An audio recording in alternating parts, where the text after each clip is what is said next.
வழிகாட்டு மாளிகைப்பாறை கருப்பசாமிக்கு, குருநாதர் பாண்டி சித்தருக்கு, எல்லாம் வல்ல இறைவனின் அருள் கருணையினால் இந்த அருள்மிகு வழிகாட்டு மாளிகைப்பாறை கருப்பசாமியுடைய திருக்கோயிலுக்கு வருகை தந்திருக்கிற எல்லா பக்தர்களுக்கும்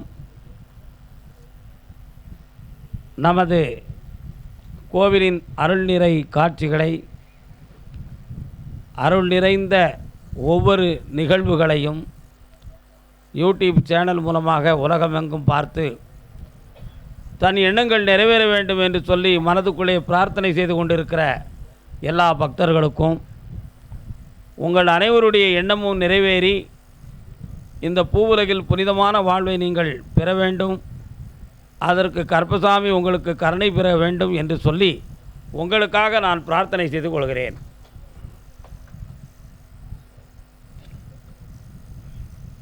அன்பும் அறனும் உடைத்தாயின் இல்வாழ்க்கை, பண்பும் பயனும் அது. ஒரு மனிதனுக்கு நேர்மையான விஷயம் என்னென்னா அன்பு இருக்கணும், அதுக்கடுத்து தர்மம் இருக்கணும். அதுதான் அந்த வாழ்வினுடைய சர்க்கம். அந்த அடிப்படையில் அவதாரம் பண்ணது தான் ஐயப்ப சாமியுடைய அவதாரம். சுமார் 887 ஆண்டுகள் ஆகிறது ஐயப்ப சாமி இந்த பூவுலகிலே தோன்றி.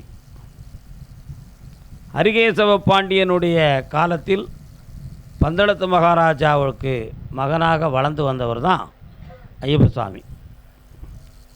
எல்லாருமே ஒவ்வொரு விதவிதமாக ஐயப்ப சாமியுடைய வரலாறை இந்த உலகத்தில் கேள்விப்பட்டிருப்பீங்க, மனதார நிறைஞ்சிருப்பீங்க. ஆனால் உண்மையிலேயே வரலாற்றுகளில் சான்று கிடைக்காமல் கைவிட்ட சில விஷயங்களும் ஞானியர்கள் மூலமாகவும் சித்தர்களுடைய ஞானத்தின் மூலமாகவும் கிடைத்த செய்திகள் இன்று உங்களுக்கு விளக்கப்பட இருக்கிறது. அதுதான் ஒரு ரொம்ப முக்கியமானது. சாமி அந்த பம்பையாற்று கரையிலே அந்த கானகத்தில் ஒரு சித்தர் தவமிருந்து கொண்டு இருந்தார். அப்படி தவமிருந்து கொண்டு இருக்கிற பொழுது பரமேஸ்வரன் வேடர் ரூபத்தில் இன்னும் 9 தினங்களில் மகாவிஷ்ணுவும் ஈசனும், மகாவிஷ்ணு மோகினியாகவும் ஈசன் சர்வ மங்களம் நிறைந்த ஒரு ஆண்மகனாகவும் தோன்றி காட்டு வேடர்கள் போலவே காட்சியளித்து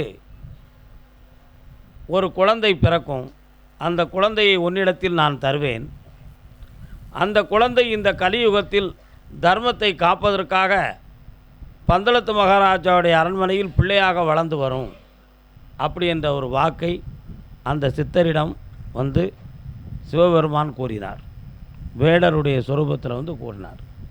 இதுதான் அந்த வரலாற்றில் உள்ள ரொம்ப முக்கியம். சில நாட்கள் கழிந்து பந்தளத்து மகாராஜா தனக்கு குழந்தை இல்லை அப்படின்னு நினச்சி ரொம்ப மன வருத்தப்பட்டு வேதனைப்பட்டு இருக்கிற பொழுது வனத்திற்கு வேட்டையாடவும் நம்முடைய எல்லையில் இருக்கக்கூடிய கானகத்தை சுற்றித் திரியவும் போக வேண்டும் சொல்லி தன்னுடைய வீரர்களோடு அவர் புறப்பட்டார். அப்படி புறப்படுகிற காலம் அந்த சித்தர்களுடைய அந்த சித்தர் தவமிருந்த சித்தருடைய கையில் அந்த குழந்தையை வேடர் ரூபத்தில் சிவனும் விஷ்ணுவும் கையில் கொடுத்து வளர்க்க சொன்னார்கள். அந்த குழந்தை பிறந்து சுமார் 18 நாட்கள். அதில் 18வது நாள் தான் பம்பையாற்று கரைக்கு வேட்டைக்கு போகிறார் பந்தளத்து மகாராஜா. அந்த நேரத்தில் ஒரு குழந்தையினுடைய அழுகுரல் கேட்கிறது. அழுகுரல் கேட்கும் பொழுது நாம் ஏற்கனவே குழந்தை இல்லாமல் வந்திருக்கோம், ஏதோ ஒரு குழந்தையின் தாகம் தெரிகிறது என்று சொல்லி பக்கத்தில் போய் பார்க்கும் பொழுது ஒரு மரத்தின் அடியில் ஒரு குழந்தை படுத்து அழுதுகிட்டு இருக்கு. பெற்றோரை காணலை. ஏன்னா பெற்றோர்கள் இறைமயமானார்கள்ங்கிறது தானே அவங்களுடைய சான்றுகளே. அந்த குழந்தையை போய் எடுக்கிற நேரம் அந்த சித்தர் அங்கிருந்து வந்தார். அவர் கூறினார், மகாராஜா, இந்த குழந்தையை நீ வளர்ப்பதற்காகத்தான் நான் காத்திருந்தேன். ஈசனும் மகாவிஷ்ணுவும் மோகினி அவதாரம் கொண்டு வேடர்கள் சொரூபத்தினுடைய மானிட பிறப்பாக காட்சியளித்து இந்த குழந்தையை என்னிடம் கொடுத்தார்கள். நீ வளர்த்து இந்த குழந்தையை நீ பிள்ளையில்லாத தாகத்தை தீர்த்து கொள்வாயாக. ஆனால் இந்த குழந்தை ஞான குழந்தை என்பதை நீ மறந்துவிடக்கூடாது. எவ்வளவு காலம் உன்னிடம் பிள்ளையாக இருக்கும், எவ்வளவு காலம் கழிந்து அது தவத்தை நோக்கி செல்லும் என்பது நீ காலப்போக்கிலே உணர்ந்து கொள்வாய். அதுவரை இந்த பிள்ளையை நீ தெய்வீகமாகவும் மனித பிள்ளையாகவும் இணைந்து நீ வளர்த்து கொள்ள வேண்டும் என்று சொல்லி வாக்களித்து அந்த குழந்தையை கொடுத்தார். அந்த குழந்தையை கொண்டு வந்து பந்தளத்து மகாராஜா ஒரு பக்கத்தில் மன மகிழ்ச்சியும் இன்னொரு பக்கத்தில் மன வருத்தத்தோடுமே அந்த பிள்ளையை வளர்த்தார். வருத்தம் என்ன அப்படின்னு நினைத்தால், எவ்வளவு காலம் கழித்து இவன் தவத்துக்கு செல்வான் என்பதை சூட்சமமாக அந்த சித்தர் சொல்லிட்டாரே, அது எப்பொழுதென்று தெரியவில்லையே, இந்த குழந்தை நம்ம விட்டு பிரிந்து விடுமோ அப்படி என்ற ஒரு வருத்தம். ஆனால் குழந்தை கிடைக்கவில்லை என்ற ஒரு தாகம் நீங்கி ஒரு பிள்ளை கிடைத்தது என்ற ஒரு மகிழ்ச்சியும் அவர் உள்ளத்தில் இருந்துச்சு. அந்த குழந்தை நாளொரு மேனியும் பொழுதொரு வண்ணமுமாக வளர்ந்து இருக்கிற பொழுது அந்த நேரத்தில் கல்வி ஞானத்தை போதிக்க வேண்டும் என்று சொல்லி குருகுலத்துக்கு மன்னர்கள் காலத்தில் குருகுல பள்ளின்னு வச்சுருப்பாங்க. அது எப்படின்னா 2 நல்ல படித்த குருமார்களை தன்னுடைய அரண்மனைக்கு அருகில் ஒரு பறைய சாலை கட்டி ஏடுகளையெல்லாம் எடுத்து கொடுத்து அவர்கள் மூலமாக கிடைக்கிற ஞான கல்வியை அரசர்கள் முதல் மந்திரிகள் வரை தான் பெற்ற பிள்ளைகளும் தானுமே அவர்கள் மூலமாக ஞானத்தை பெற்று வந்த இடத்திற்கு பேர் தான் குருகுலம். அப்படி தான் ஸ்ரீராமர் வசிஷ்டத்தை படித்தார். ஸ்ரீராமருடைய தந்தை தசரதனும் அப்படித்தான் படித்தார். இப்படி ஒவ்வொரு அவதாரங்களுமே குருகுலத்தில் ஞானத்தை பெற்று வந்தவர்கள் தான். இந்த விஷயம் நடந்து கொண்டு இருக்கிற பொழுது தான் குருமகானுடைய குழந்தைக்கு வாய் பேச முடியாத ஒரு நிலை இருந்தது. இதையெல்லாம் ஆராய்ச்சிக்குரிய விஷயங்கள் தான். ஐயப்பசாமி அந்த இடத்துக்கு சென்ற உடனேயே அந்த பையனை பார்த்து அவன் கண்ணீர் விடுவதை கண்டு அவனை தொட்ட உடனேயே அந்த குழந்தை வாய் பேசியது. இதில் தான் விஷயம் இருக்குது. பையனுக்கு 9 வயசு இருக்கும். ஐயப்பசாமிக்கு 9 வயசு சிறுவன் அந்த வாய் பேசாத குழந்தை குருமகானுடைய குழந்தையை தொட்ட உடனேயே அப்பா என்று கதறிட்டான். அப்போ அந்த வாய் பேசப்பட்டது. அப்போ நடந்தது என்ன அப்படிங்கிறத நம்ம சூட்சமமாக அறியணும். ஐயப்பசாமி தெய்வ அவதாரம் என்பதை உணர்த்துவதற்கு அது ஒரு காரணமாக இருந்தது. அந்த குழந்தையை தொட்ட உடனேயே அப்படி சப்தமிட்டதே அதற்கு என்ன காரணம் அப்படின்னா, குழந்தையினுடைய ஜீவகாந்த சக்தியில் ஐயப்பசாமியுடைய ஜீவகாந்த சக்தி தொட்ட உடனேயே அந்த குழந்தைக்கு வாய் என்னும் புலன் திறக்கப்பட்டது. இதுதான் சித்தர்கள் ஞானிகளுடைய சக்தி. அந்த வாய்ப்புலன் திறக்கப்பட்ட உடனேயே ஐயப்பசாமி ஞான குழந்தை என்பதை குருமகான் புரிந்து கொண்டு அவருக்கு தனி மரியாதையும் அவருடைய ஆன்மாவுக்கு தனிப்பட்ட விளக்கங்களையும் சொல்லி தானும் அந்த பலனை அடைந்து மகாராஜனிடமும் அதை சொல்லி வந்தார். இப்படி ஒரு விந்தை நடந்தது என்ற விஷயத்தை கூறினார். அப்போ தெய்வ குழந்தை என்பதை அவர்கள் புரிந்து கொண்டார்கள். குறிப்பிட்ட காலம் கடந்த உடனேயே மகாராணிக்கு ஒரு குழந்தை பிறந்துச்சு. அதுவும் ஒரு ஐயப்பசாமியுடைய தம்பியாக ஆண் பிள்ளையாகவே பிறந்தான். அந்த பையனுக்கு பேர் புண்ணியவாள அச்சன். ஐயப்பசாமியுடைய தம்பிக்கு பேர் புண்ணியவாள அச்சன் அப்படின்னு ஒரு பேர். நிறைய பேர்களுக்கு ஐயப்பசாமிக்கு தம்பி உண்டுங்கிறத தெரிஞ்சிருப்பாங்க. ஆனால் இந்த பெயர் தான் அப்படிங்கிறத தெரிந்திருக்க வாய்ப்பில்லை. ஆனால் நம்ம அந்த புண்ணியவாள அச்சனுங்கிற பெயர் தான் சாமியுடைய தம்பியினுடைய பெயர். அதில் ஏற்கனவே துர்போதனை செய்வதற்கென்று ஒரு கூட்டம் உலகத்தில் இருந்துக்கிட்டே இருக்குமே. தர்மம் என்றாலே அதர்மம் இருக்கும், அறம் என்றாலே மரம் இருக்கும், நல்லதுனாலே கெட்டது இருக்கும், பாசிட்டிவ்னு சொன்னால் நெகட்டிவ் இருக்கும். இந்த உலகத்தினுடைய பிறப்பு தன்மையே அதுதானே, உண்மை அதுதானே. அது இல்லாமல் அந்த பூலோகமே கிடையாது. அதான் 2 1 2 2 இருக்கும். ஆணுன்னா பெண்ணு இருக்கும். என்ன, இளமை என்றால் முதுமை இருக்கும், பழமை என்றால் புதுமை இருக்கும். இருக்குமா இருக்காதா? முயற்சின்னு ஒன்று இருந்தால் அதுக்கு ஒரு அயற்சியும் இருக்கும்.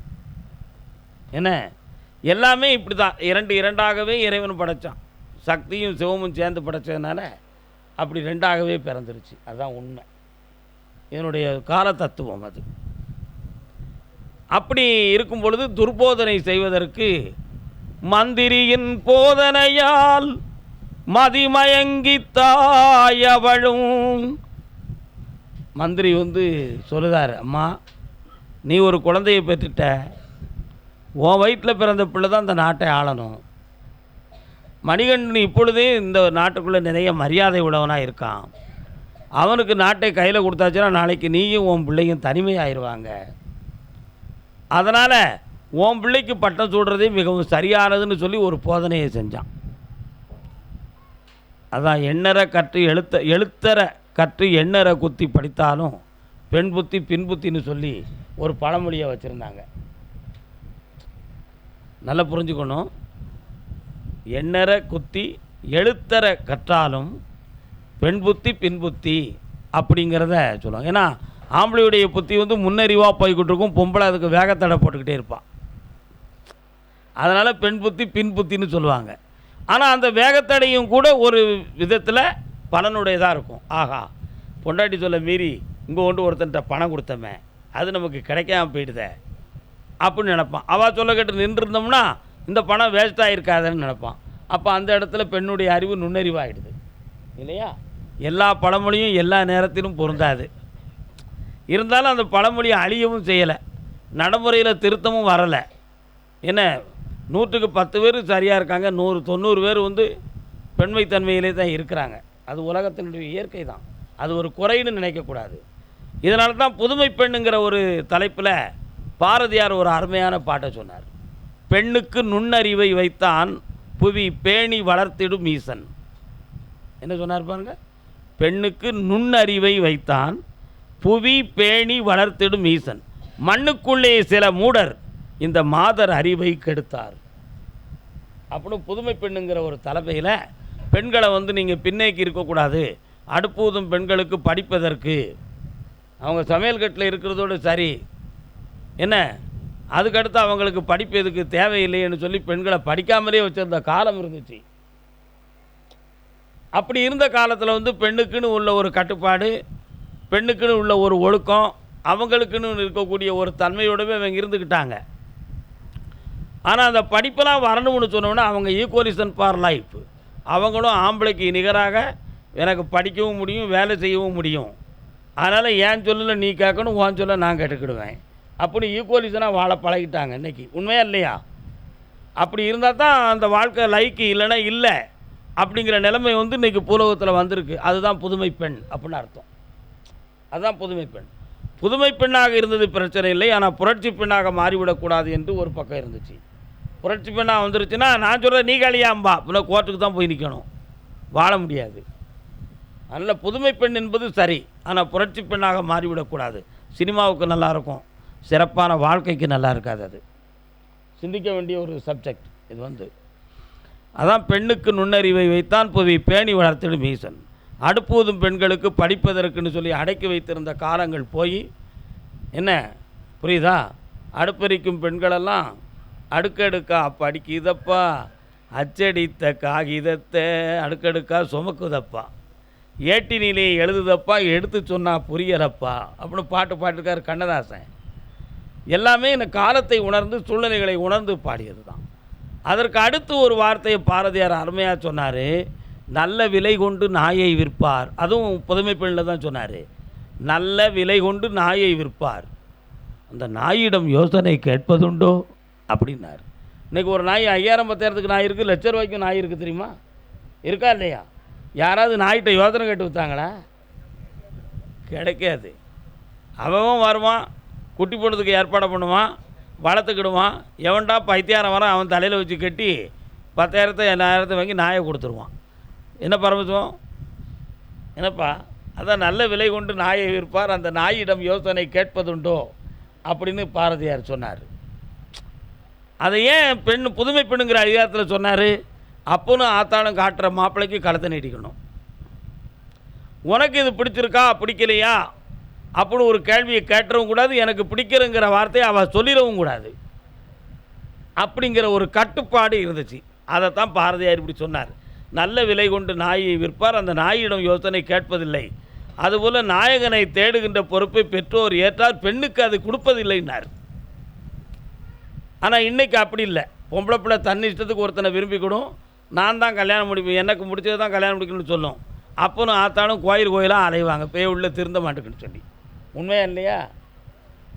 என்ன இவங்க எண்ணம் என் பிள்ளை ஏன் இஷ்டப்படி வாழணும்னு சொல்லி, அவள் எண்ணம் யாராக இருந்தால் உங்களுக்கு என்ன, நான் நல்லா தானே இருக்கணும், ஏன் இஷ்டப்படி வாழ்ந்தால் தானே நல்லா இருப்பேன், நீ ஏன் அதை திருந்த மாட்டுக்க அப்படின்னு அந்த பிள்ளை சொல்லும். இப்போ புரியுதா புதுமை பெண்ணுடைய பிரச்சனை என்னென்னு?